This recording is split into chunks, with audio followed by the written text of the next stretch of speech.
현악 원론. 이번 시간에는 부동산업 경영에 대해 학습하겠습니다. 부동산업은 국민경제 중에 중요한 산업의 하나이며 국민경제 발전과 불가분의 관계에 있는데요. 특히 도시의 발전에 따라 부동산 수요는 급증하며 다른 산업에도 긍정적인 파급 효과가 있습니다. 그럼 지금부터 부동산업 경영의 의의 및 특성이 무엇인지, 그리고 부동산 기업과 경영자에 대해 알아보도록 하겠습니다. 여러분 안녕하세요. 박정산입니다. 이번 시간의 학습 내용은 부동산업 경영의 의의 및 특성, 그리고 부동산 기업과 경영자입니다. 여러분은 이번 학습을 마치고 나면 부동산업 경영의 의의 및 특성을 설명할 수 있게 될 뿐만 아니라 부동산 기업과 경영자에 대해서도 설명할 수 있게 될 것입니다. 그럼 지금부터 학습을 시작하도록 하겠습니다. 부동산업 경영의 의의 및 특성.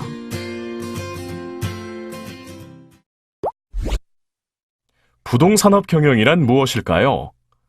부동산 경영이란 부동산 서비스업, 부동산 임대업, 부동산 공급 등을 대상으로 계획을 세워 능률적으로 지속 운영하는 것을 말합니다.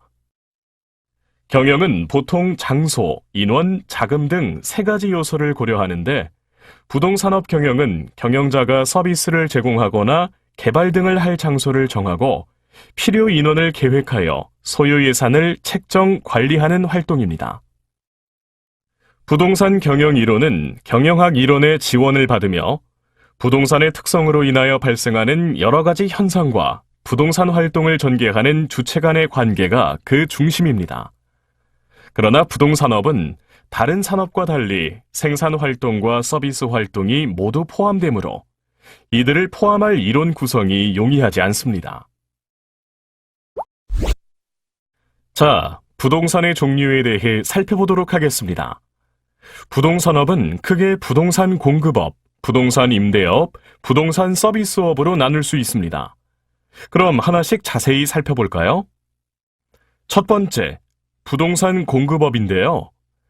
부동산 공급업은 토지, 건물 혹은 복합 부동산을 개발한 후 분할하여 판매하는 산업활동입니다.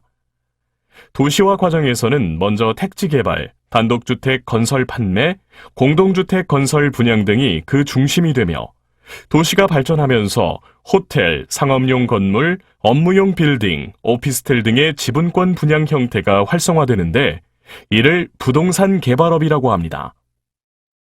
이러한 부동산 개발업은 택지 개발업, 건물 분양업, 복합 부동산 분양업, 도시 개발업으로 나눌 수 있습니다. 먼저 택지 개발업은 주거, 상업 및 공업용 택지, 농지, 묘지 등의 용도에 적합한 토지를 개발하여 판매하는 산업으로서 일반 택지와 특수 택지 두 가지로 나눌 수 있습니다. 일반 택지 개발 분야에는 일반 택지, 집단 주택단지, 상업지, 공업단지, 산업단지, 위락단지 등이 있으며 특수 택지 개발 분야에는 공원 묘지와 농지 및 농장 등이 있습니다. 다음으로 건물 분양업은 건물 공간 창조 산업으로 건물을 직접 건설하지 않고 건설업자에게 위탁하여 도급 건설한 후 이를 수요자에게 분양 판매하는 것으로서 도급 건설은 하지 않고 구입하여 분할한 후 재판매하는 것도 건물 분양업에 포함됩니다. 다음으로 복합부동산 분양업은 레저시설과 그 부지, 콘도미니엄, 가족호텔, 별장, 골프장, 관광농원 등을 개발하거나 건설하여 판매하는 산업이고 도시개발업은 신도시 및 불량한 기존 도시를 계획, 건설, 개발하는 종합산업으로서 신도시 개발업, 도시 재개발업 및 도시 재생 사업이 있습니다. 부동산의 종류 두 번째는 부동산 임대업입니다. 부동산 임대업은 주거, 상업, 공업, 농업, 임업 또는 광업용 토지 및 지상건물, 기타 권리 등을 임대하는 산업으로 높은 사회성이 요구됩니다. 왜냐하면 어떤 용도의 부동산을 필요로 하는 주체가 그것을 소유하기 어렵거나 직접 소유할 수 없는 부동산도 있기 때문이죠. 따라서 주택임대차보호법 등으로 정부가 개입하여 통제하는 경우가 있습니다. 이러한 부동산 임대업에는 토지 임대업, 건물 임대업, 복합부동산 임대업이 있습니다. 먼저 토지 임대업은 주거, 상업, 공업, 농업, 임업, 광업, 관광용 등의 토지 및 기타 토지의 권리를 임대하는 산업이고, 건물 임대업은 주거, 상업, 공업, 업무용, 창고용, 기타 용도의 건물을 주로 임대하는 산업입니다. 복합부동산 임대업은 관광농원, 별장, 레저시설 부지, 골프장 등의 부동산을 임대하는 산업인데요. 경제가 발전하고 국부가 쌓이면서 이러한 부동산의 수요는 점점 증가하고 있습니다. 부동산의 종류 세 번째는 부동산 서비스업인데요. 부동산 서비스업은 일정한 자격과 전문 지식을 갖추면 누구나 영위할 수 있는 부동산업으로서 성공하기 위해서는 자금보다는 능력과 신뢰도가 더 영향이 크다고 할 수 있습니다. 이러한 부동산 서비스업의 종류에는 부동산 중개업, 감정평가업, 부동산 관리업, 주택관리업, 부동산 상담업, 건물검사업, 부동산 금융업, 권리분석업, 권리보증업이 있습니다. 먼저 부동산 중개업은 타인의 부동산 거래를 중개하고 보수를 받는 업으로서 국민의 부동산 거래 활동을 도와주는 생활 밀착형 서비스 산업을 말하고, 감정평가업은 대상 부동산의 가격을 평정해주고 그 보수를 받는 것을 업으로 하는 사업을 말하는데요. 부동산 가격 평가는 단순한 것이 아니기 때문에 전문가인 감정평가사가 그 가격을 평가해야 합니다. 다음으로 부동산 관리업과 주택관리업은 아파트 단지나 빌딩과 같이 규모가 크고 전문적인 조직과 지식을 필요로 하는 부동산의 관리 활동을 대행하는 업을 말하는데요. 우리나라는 공동주택을 전문으로 관리하는 주택관리업이 제도화되어 있습니다. 부동산 상담업은 다양한 부동산 의사결정에 필요한 조언을 해주는 활동으로서 전문가가 아이디어 및 방향을 제시해주고 보수를 받는 부동산 전문 직업입니다. 우리나라는 부동산 중개업자가 겸업으로 이용, 거래, 개발 상담을 할 수 있도록 하고 있죠. 다음으로 건물검사업은 건물 또는 주택을 거래하려는 의뢰인의 의뢰가 있을 때 또는 재건축하기 전에 건물의 안전에 위험이 있는지 여부를 건축 및 기타 기술 상태를 조사하여 주고 보수를 받는 업인데요. 건물을 거래할 때에는 기술적인 측면의 서비스가 필요로 등장하였고, 건물조사사 또는 안전진단 전문기관이 종사하고 있습니다. 부동산 금융업은 채권을 담보로 대출을 하거나 사업성을 평가하여 대출을 하는 업을 말합니다. 부동산 서비스업 중 권리분석업은 대상 부동산의 권리관계에 하자가 있나 없나 조사, 확인하여 주고 일정한 수수료를 받는 사업으로, 현재 우리나라는 아직 권리분석사나 권리분석업이 법을 제정하여 관리하고 있지 않습니다. 마지막으로 권리보증업은 부동산의 권리를 보증하여 주고 수수료를 받는 업으로 일종의 보증보험 성격을 띠고 있습니다. 이번에는 부동산업의 특징에 대해 알아보도록 하겠습니다. 먼저 산업 측면에서 살펴보면 부동산업은 국민 경제 중에 중요한 산업의 하나이며 국민 경제 발전과 불가분의 관계에 있습니다. 특히 도시의 발전에 따라 부동산 수요는 급증하며 다른 산업에도 긍정적인 파급 효과가 있습니다. 따라서 이 산업의 특징을 이해하는 것은 부동산 산업 및 국민 경제 발전에 있어서 매우 중요한 일이라는 점에 그 의의가 있습니다. 부동산업의 산업 측면에서의 첫 번째 특징은 도시 경제 발전의 기초성 산업이라는 것입니다. 부동산업은 사회 노동력을 생산하고 유지시켜주는 사회 발전의 선결 조건 산업인데요. 이는 주택이 보장되지 않으면 노동과 재산 및 재생산에 지장이 초래되고 사회 경제 발전에도 장애가 된다는 것입니다. 특히 주택, 공장, 창고, 상점, 영업장, 학교 등의 기초시설은 도시 경제 발전의 필수 요소이죠. 두 번째 특징은 부동산업은 국민 경제의 선도 산업 및 지주 산업이라는 것인데요. 부동산업은 건축업을 발전시키며 건자재 공업, 내장재 제조업, 화공, 전자, 금융업 등 모든 분야의 산업을 발전시킵니다. 따라서 부동산업은 국민 경제 발전에 핵심적인 역할을 하며 동시에 경제를 지탱해주는 산업이라고 할 수 있죠. 다음으로 세 번째 특징은 부동산업은 경제 효익이 확실한 산업이라는 것입니다. 부동산업이 언제나 성공적으로 경제 효익을 창출하는 것은 아닌데요. 그 이유는 경기 변동, 이자율 변동, 정책의 변화 등의 체계적 위험이나 경영 주체의 능력에 따라 다를 수 있기 때문입니다. 하지만 전반적으로 부동산업은 부가가치가 높은 산업이므로 국가 경제 활동의 경제 효익이 큰 산업이라고 할 수 있습니다. 네 번째 특징은 부동산업은 경제 발전의 지표로서 국가와 지방 경제의 발전 속도와 모습을 드러내게 합니다. 또한 경제를 진일보시키는 중요한 구동력으로 경제가 쇠퇴하거나 하강할 때 가장 빠르게 그 징후를 나타내기도 합니다.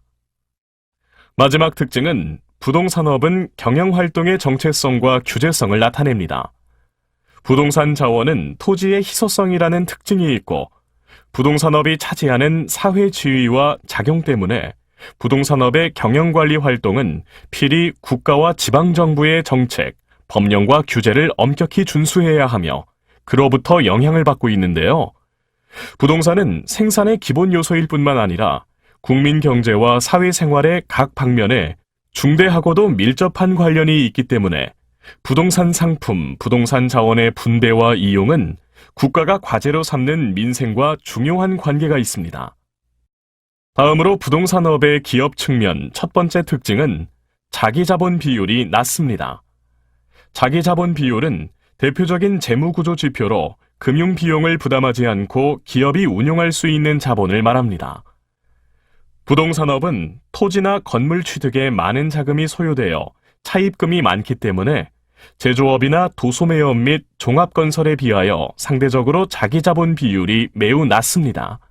따라서 다른 산업에 비하여 차입금 의존도가 높고 차입금 대 매출액 비율이 다른 산업보다 월등히 높은 특성을 갖고 있죠. 두 번째 특징은 부동산업은 높은 이익률을 보입니다. 부동산업은 단위당 가격이 높고 총액도 많아서 거래에 목돈이 들며 그로부터 발생하는 이익도 상대적으로 많은데요. 일반적으로 부동산업은 다른 산업보다 비교적 매출액 영업이익률이 높은데 이는 부동산업이 비교적 위험이 높은 산업이기 때문이죠. 세 번째 특징은 부동산업은 자금 집약 및 고위험이라는 것입니다. 부동산 개발, 임대업 등은 부동산 가격이 거대하고 건설 주기가 길며 많은 자금이 필요하고 이러한 업종은 하나의 자금 집약형 산업입니다. 그렇기 때문에 부동산 투자를 하려면 일정한 위험 관리 업무가 반드시 필요하죠. 다음으로 네 번째 특징은 부동산업은 영업 규모의 영세성을 보인다는 점입니다. 부동산 중개, 감정평가, 주택관리 등 서비스업은 대체적으로 종업원 수, 사무소 크기, 자본금, 매출액 등의 경영 규모가 크지 않습니다. 그러나 감정평가업자 중 대형 법인은 그동안 중소기업 규모로 발전하여 경영 규모가 작지 않고 재정 상태도 비교적 건실한 편입니다. 다섯 번째 특징은 부동산업은 높은 이직률을 보인다는 것인데요. 부동산 경기는 일반 경기와 달리 불황에서 회복하는 기간이 특히 길기 때문에 자기 자본이 적어 자금난에 허덕이던 기업은 견디지 못하고 도산하는 경우가 많습니다. 따라서 중개업이나 분양업 등은 타 산업에 비하여 이직률이 높고 중소기업의 타 제조업 등에 비하여 개업률, 폐업률 등이 매우 높습니다. 여섯 번째 특징은 부동산업과 고령 취업자 비율이 높다는 점입니다. 이는 부동산업은 특히 경험을 중시하는 업이어서 고령자가 상대적으로 많으며 또 서비스업은 퇴직 후의 직업으로 인기가 높고 개인 기업이 많아서 정년이 없으므로 노년까지 영유할 수 있어서 다른 제조업 등에 비하여 상대적으로 고령자가 많죠. 마지막 특징은 부동산업자 중에는 겸업자가 많다는 것인데요. 특히 중소중개업자 법인들 가운데는 부동산업만을 전업으로 하지 않고 상담업, 보험업, 도시정보사업 등을 겸업하는 자도 많이 있습니다. 이런 현상이 나타나는 이유는 부동산업의 영세한 규모와 경영 다각화를 위한 시도에 있다고 할 수 있습니다. 부동산 기업과 경영자.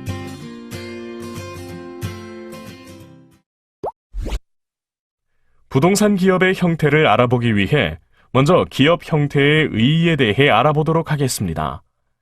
기업 형태는 자본 출자 형태, 경영 기능, 그리고 인적 자원과 물적 자원을 통제하는 지배 형태에 따라 달라지는데요. 이러한 출자, 경영, 지배를 기업 형태의 결정 요소라 하는데 이 요소의 결합 상태에 따라 기업은 여러 가지로 나타나게 되는 것입니다. 따라서 기업가는 기업의 형태를 잘 숙지하고 장단점을 파악한 후 자기가 최적이라 생각하는 기업 형태를 선택하여 경영하여야 합니다. 그렇다면 부동산 기업은 어떻게 분류할 수 있을까요? 부동산 기업은 출자 주체에 따라 민간인이 출자한 사기업과 국가나 지방단체가 출자한 공기업, 그리고 공사 공동기업으로 나눌 수 있으며 경영 규모에 따라 대기업과 중소기업으로 분류합니다. 부동산업 및 임대업에서는 상시 근로자 수가 50명 미만 또는 매출액 50억 원 이하인 기업을 중소기업이라고 합니다. 업종에 따라서는 서비스업, 임대업, 공급업 등으로 나눌 수 있고 상법의 규정에 따라 한명회사, 합자회사, 유한회사, 그리고 주식회사로 나눌 수 있습니다. 그리고 소유 및 지배 형태에 따라서는 개인기업, 인적 공동기업, 그리고 자본 공동기업 등으로 구분합니다. 이번에는 부동산 기업의 환경에 대해 알아보도록 하겠습니다. 부동산 기업은 택지, 건축물이나 부동산 서비스를 창출하여 영리를 추구하는 조직체입니다. 물론 부동산 기업 중 공기업은 영리 추구만을 목적으로 하지는 않죠. 그러나 기업 경영을 하는 데에는 안팎으로 많은 제약 요소나 극복해야 할 일에 부딪히게 되는데 이러한 것들을 기업 환경이라고 합니다. 부동산 기업 환경 중 첫 번째는 자본 조달 기구입니다. 자금 조달은 금융기관, 장단기 자금으로 투자하는 기관 투자자 또는 주식 투자나 펀드를 취급하는 회사 및 사채업자 등을 이용해서 할 수 있습니다. 투자자나 기관들은 기업의 재무 구조나 프로젝트의 사업성 정보 등을 판단해 투자를 결정하죠.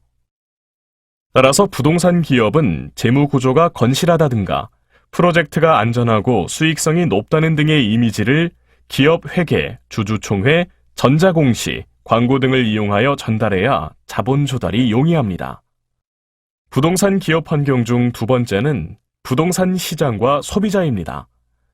먼저 부동산 시장은 하위 시장으로 조직되어 있으며 소비자나 의뢰인이 노출되지 않아 시장 파악이 어렵고 그 관리도 쉽지 않기 때문에 시장 환경의 정확한 분석과 대응은 부동산 기업의 중요한 업무라고 할 수 있습니다.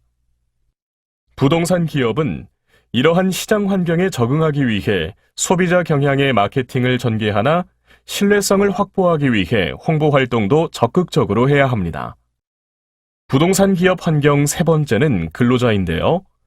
근로자란 경영자를 제외한 일반 사원을 말합니다. 현대에는 자본보다 인력을 높게 평가하고 있어 유능하고 열의가 있는 사원이 많은 기업은 타 기업에 비해 우위에 설 수 있습니다. 그렇기 때문에 기업은 유능한 사원을 확보하고 유지하기 위한 노력을 기울이고 있으며 이것은 내부 환경으로서 매우 중요한 요소입니다. 부동산 기업 환경 네 번째는 유통기구로 부동산 기업이 생산하는 건물과 서비스는 소비자나 의뢰인에게 도달하는 유통 과정이 복잡한데요. 왜냐하면 부동산 시장이 특정 지역적으로 형성되는 하위 시장이고 추상적인 시장이어서 유통기구가 체계적이지 못하기 때문입니다. 따라서 상품이나 서비스를 그 유통기구에 적합하게 판매 계획을 세우는 일이 매우 중요하다고 할 수 있습니다. 부동산 기업 환경 다섯 번째는 인근과 지역사회입니다.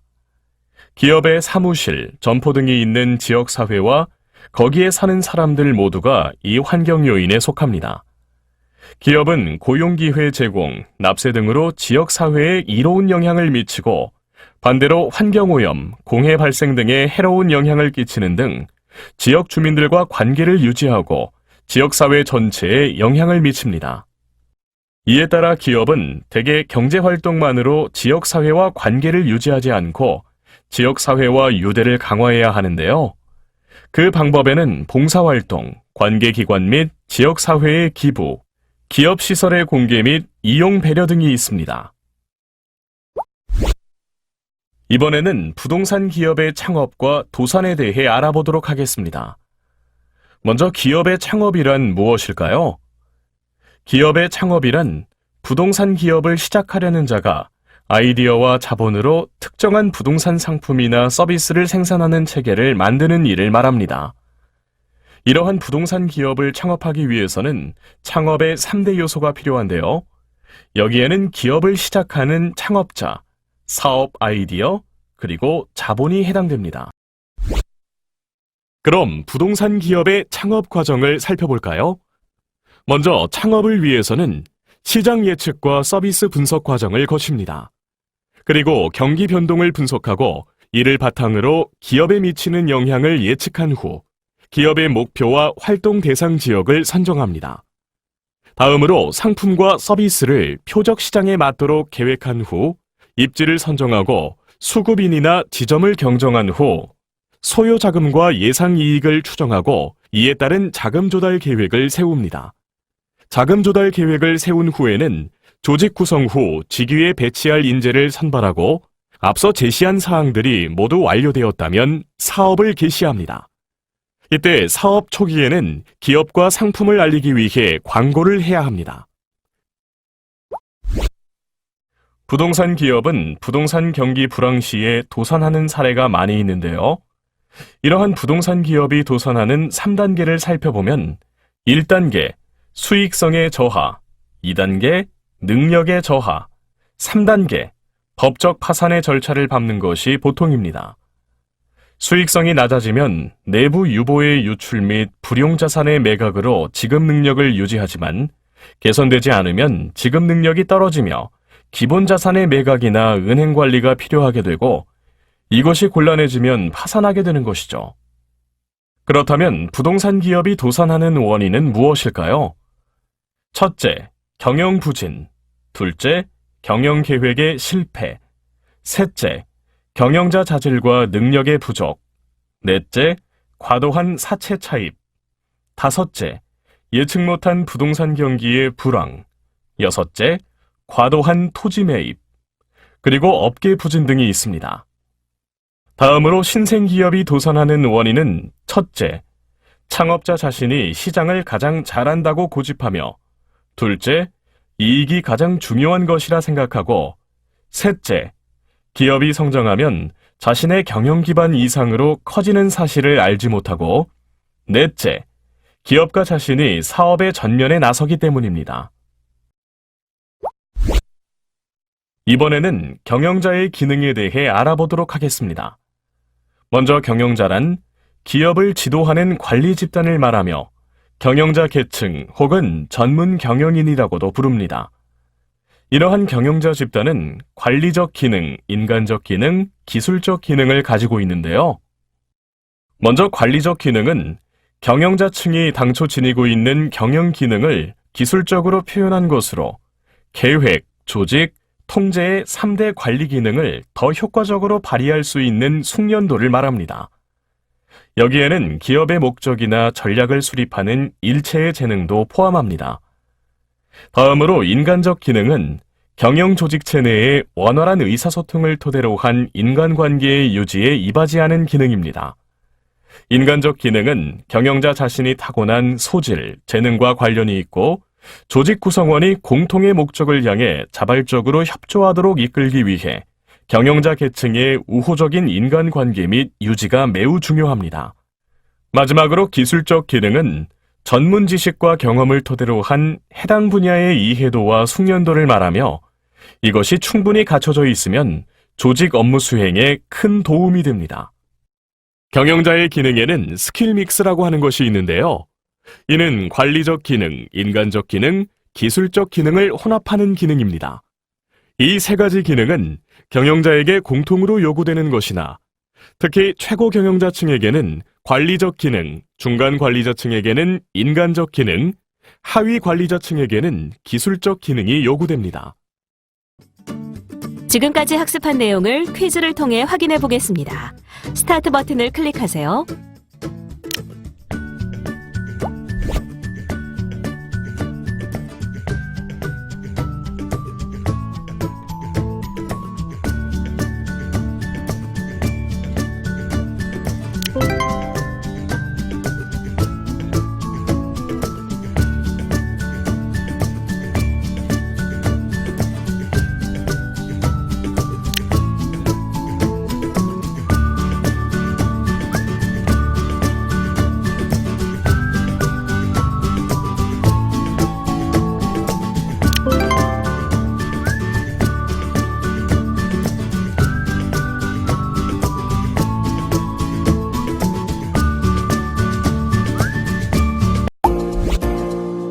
지금까지 학습한 내용을 정리해 보겠습니다. 학습을 상기하면서 내용을 확인하세요.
수고하셨습니다.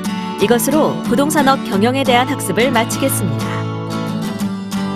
다음 시간에는 부동산업 윤리 및 경영관리에 대해 학습하겠습니다.